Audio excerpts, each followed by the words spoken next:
A partir de agora, no programa Maranata, você ouve a Hora da Palavra.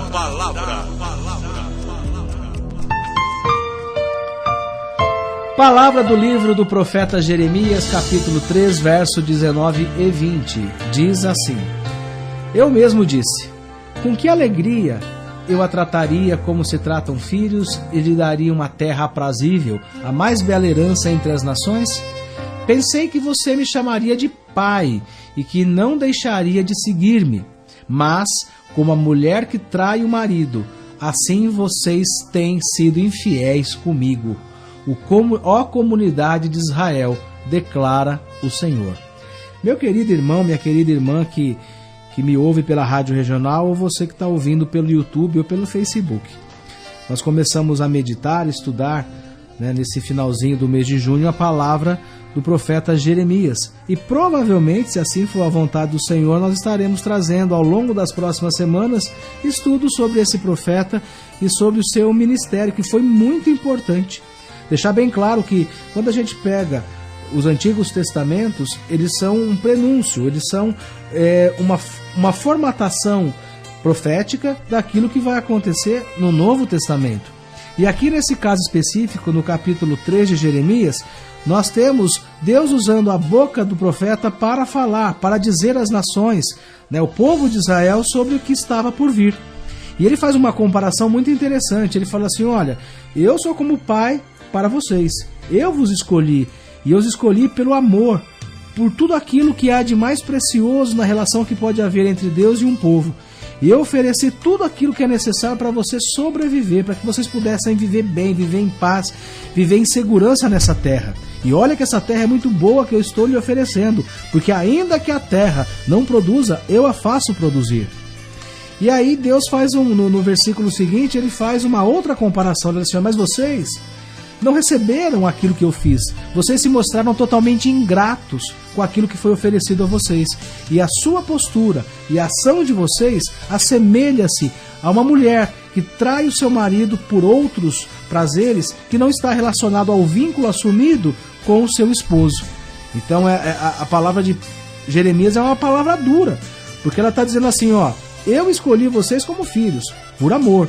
Mas vocês não agiram como filhos, agiram como uma adúltera, aquela que trai o seu senhor, aquela que trai o seu esposo pelos prazeres do mundo. E aqui nessa condição contextual, quer dizer, vamos voltar um pouquinho da história para a gente entender. Jeremias está escrevendo isso cerca de 600 anos antes de Cristo. O território é ali no Oriente Médio, na região da Mesopotâmia.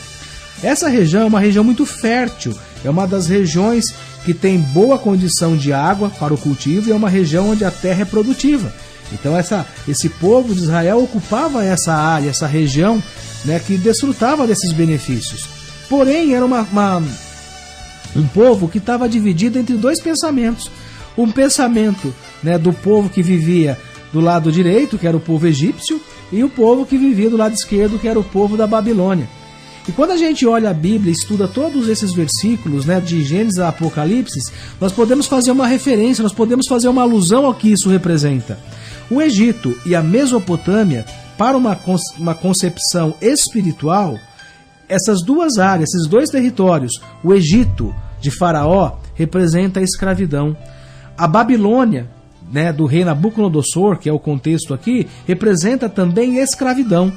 Então olha que Deus está falando para esse povo: olha, vocês estão vivendo no caminho do meio, vocês estão sendo cuidados por mim no meio, mas o problema é que vocês estão olhando para o lado, e quando vocês olham para o lado, vocês veem as condições do Egito, e muitas vezes o coração de vocês está no Egito.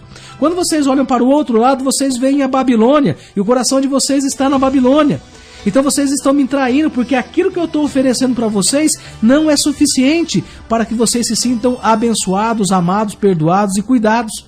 Então, por conta disso, vai dizer o profeta, vocês vão pagar um preço, porque vocês vão ser escravos, vocês vão perecer na mão de um rei que não é um rei dessa terra, mas é um rei estranho que vai humilhar vocês. Ele vai conquistar vocês e vai lançá-los ao cativeiro, de maneira que vocês vão servir em terras estranhas, distante da terra abençoada que eu lhes dei e distante da minha bênção. Essa é a condição que Deus está colocando. Então é uma palavra muito dura, é uma palavra muito difícil para essas pessoas entender. Entender que Deus os escolheu, que Deus era com eles, mas eles rejeitaram Deus na vida. E quando a gente olha essa palavra, é possível fazer uma ponte, né? Fazer uma ponte de mais ou menos 2.600 anos e olhar para o dia de hoje, quando nós temos a manifestação de Deus de uma maneira muito clara. Deus olhando para o seu povo, cuidando desse povo, trazendo o melhor para esse povo, que é um reino anunciado por Jesus, mas não é um reino terreno, é um reino celestial, que o viver não significa simplesmente estar desfrutando das benesses, dos privilégios que esse mundo oferece, mas significa renunciar muitas coisas que esse mundo nos coloca diante dos nossos olhos como coisas agradáveis e boas, e quando na realidade para os olhos de Deus não é. E essa condição, essa dualidade que muitas vezes pessoas que se dizem religiosas, cristãs, católicas, evangélicas, estão convivendo no dia de hoje. As pessoas muitas vezes estão abandonando a palavra de Deus para viver muitas vezes um modismo religioso, buscando a condição muito mais daquilo que é o marketing de Jesus Cristo, a propaganda de Jesus Cristo, do que a essência da palavra de Deus. E a palavra de Deus, ela é anunciada por Jesus. Então, quando você tem alguma dúvida sobre aquilo que é a vontade de Deus para a sua vida, existe um manual chamado Bíblia. Procure lá qual é a palavra de Deus para essa condição que você está vivendo. Qual é a palavra de Deus para isso que você está passando? O que a palavra diz? Você pode ter certeza que a Bíblia, ela trará algo para a tua vida, uma resposta. E nem sempre a resposta de Deus é uma resposta agradável. Muitas vezes ela é dura, porque ela vai exigir de nós uma mudança comportamental. Ela vai exigir de nós renúncias sobre as coisas que nós fazemos ou vivemos. E isso nós não queremos fazer, porque significa sairmos da nossa zona de conforto. E sair da zona de conforto representa renunciar aos prazeres que o mundo oferece. Que você possa meditar nessa palavra, que é uma palavra difícil, mas é uma palavra que tem a essência da restauração de Deus para as nossas vidas.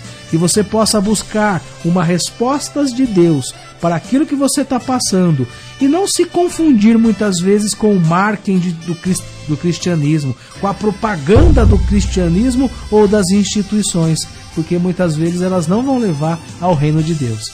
Receba essa palavra, meu querido e minha querida, nessa manhã, em nome do Senhor Jesus.